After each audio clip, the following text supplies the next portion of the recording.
Hello everyone and welcome back after a long wait. We are back today with the Sony Ericsson Xperia Pro and its video review. Hope you guys will enjoy this device. It's recently been launched on Fido with a 2-year contract. It's about $25 on $50 or something like that, and off contract is $350. Very new phone, and the novelty factor, of course, with the Xperia Pro is the full QWERTY slide-out keyboard. We will cover the exterior of the phone just now. So let's start. On the front of the device you will find a fingerprint smudged 3.7 liter TFT LCD touchscreen with 480 by 854 WFVGA resolution. You also have front-facing camera and 3 dedicated back, home, and preferences keys in front, along with the loudspeaker grill. On the right side we have the 2-stage camera button as well as the micro HDMI connector port. On the left you have the lock button and 3.5mm headset jack. On top you have the micro USB connector, standard micro USB connector. Bottom is the lanyard. And on the back you have an 8-megapixel camera with LED flash, along with a secondary camera used for active noise cancellation and also for video recording when you're using that microphone, and also the loudspeaker grills over here. So general feel of the phone is very good. It's made of plastic. There is, although, a chrome accent that runs around the phone. It's very good looking, in my opinion. It's very classy, but not too outlandish. Fits great in the hand. There is a indent. There's like a curve, a contour curve on the inside, opposite sort of to the Nexus S, where it has it on the front. This has it on the back, and it actually makes the phone fit very good in your hand.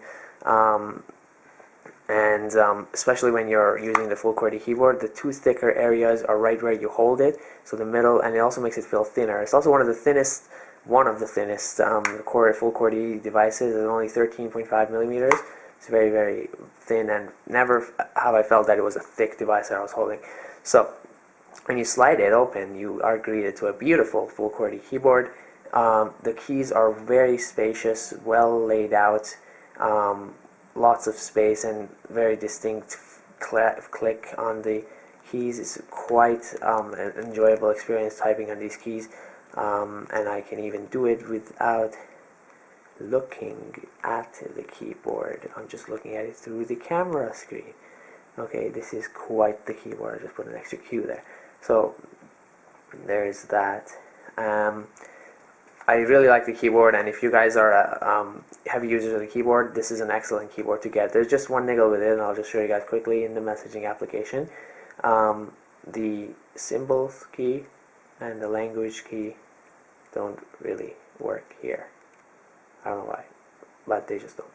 Anyway, but that's not a problem because, well, if you put a lot of symbols, I guess it's a problem, but otherwise, for me, it wasn't a big deal. Like reading my conversation with Wendy. Anyway, so I think we've covered the exterior properly. It's not heavy, but it's not light either. You definitely have some heft to it, but it's a good kind of heft. It feels quality, and it's this feel of quality. And even though it's all plastic construction, it is very sturdy. Oh, getting into the back cover, it's kind of weird because there's no actual opening on anywhere. The only way I found to open it is by opening the micro HDMI port like that and prying it open from here. I don't know, maybe it's made to be opened that way, but it just feels weird to me. The back cover is sturdier than I'm used to, but not as sturdy as I'd like it to be. And to the back you're greeted with a SIM card slot, 1500 milliamp battery, as well as the micro SD card slot. It came preloaded from Fido with an 8GB micro SD card. I'm not sure if that's the case with other markets though. You also, sorry, I forgot about this. You also have your volume up and down buttons on the right side. Okay, so let's get into the actual phone itself now. So the Sony Ericsson Timescape interface is present here. The skinning of the 2.34 Android 2.34 was actually announced recently. It was 2.33 all the way up to now, but a couple days ago they announced 2.34. So it's the latest one now. It runs the latest Android on a 1 GHz, 512 megabyte RAM. So the specs are decent, but they're not the newest. You can tell it's a single core processor, and we're starting to get dual core devices now. So let's see if it actually can keep up in terms of performance with the average user. So lock sequences like this, and you're greeted with the Timescape user interface. It comes with 5 home screens. Of course, you can always install your own launcher and customize it to your own meaning. The dock on the bottom holds 5 items, with one of them being your menu. Your menu, like on Android devices that go up and down, just goes left and right, just like the iPhone is window home screen panes. They are customizable as you'd like them to. You can delete applications right from here if you've downloaded them, so that's a good feature. You don't have to go into the settings. And also you can sort them by different methods, so that's really good too. Back into the home screen, you also have proprietary widgets for turning off and on sound or brightness up and down quickly, which is really good. You don't have to dig into settings again. As well, you have your Timescape widget, which has now become a widget. It used to be on the Xperia Xtend, it used to be a full application. Now it's a widget. And you can see your latest status updates or social networking, everything basically combined. If I launch the actual, this is a message, hold on. So if I actually go into the actual thing by that button, it brings me overall everything, Twitter, Moxie Pro, which is their own thing. I actually haven't used it, I didn't bother. Texts, Facebook, calls, and again the whole thing overall, everything combined. So that's as I mentioned in the X10 video, I really like this. On this it's even smoother and much more usable and less laggy, so I really like that, and it keeps up with performance wise. Sometimes the pictures are slower to load, but that is to be expected, of course, because they're pictures. But yeah, you can see that it's quite smooth, very, very good in terms of that. So there's that. So it's become a widget with access to the thing now. You can update your Facebook and Twitter directly from here, which is good. And also you have a little bit of Mediascape over here, and you have a 3D scroll of your recent pictures and videos that you've taken on your camera, as well as a music control widget. You can go to the next song, play them, pause. I love this song. And also you have music, photos, and videos, media shortcuts right there as well. So that's good too. There's other proprietary applications. Again, applications and widgets aren't a big deal because Android has a wealth of these, so it's quite good. So you have your standard notification bar as well. As you can see, the icons are slightly different from Gingerbread, screen, battery there. So that's about it software wise. Messaging, as you saw, is shown in threads, and other things are common with other Android devices, so there's no point in delving into them. You guys know how Android works by now and how it runs. So let's go into something that is more unique to this phone, the camera quality. So the camera, as I mentioned, is 8 megapixels, and it has autofocus, and it's a backlit CMOS sensor, and it takes excellent pictures. So and videos as well, actually. So, and the flash is LED, but it's actually quite bright, so I don't know, maybe it could be sufficient. I haven't had any situations where I had to use it though. So let's go into the media gallery. The gallery app is your standard Android gallery app. It has the 3D effect, scroll, etc. So in the camera album, we can take a look at one of the pictures I took yesterday at Toronto International Busker Festival. So as you can see, pinch to zoom is quite smooth, and photo quality is absolutely great. These are actually downsized pictures from the gallery app. Once you put them on the computer, they show amazing quality and clarity. Same thing with the 720p videos that this phone is capable of taking.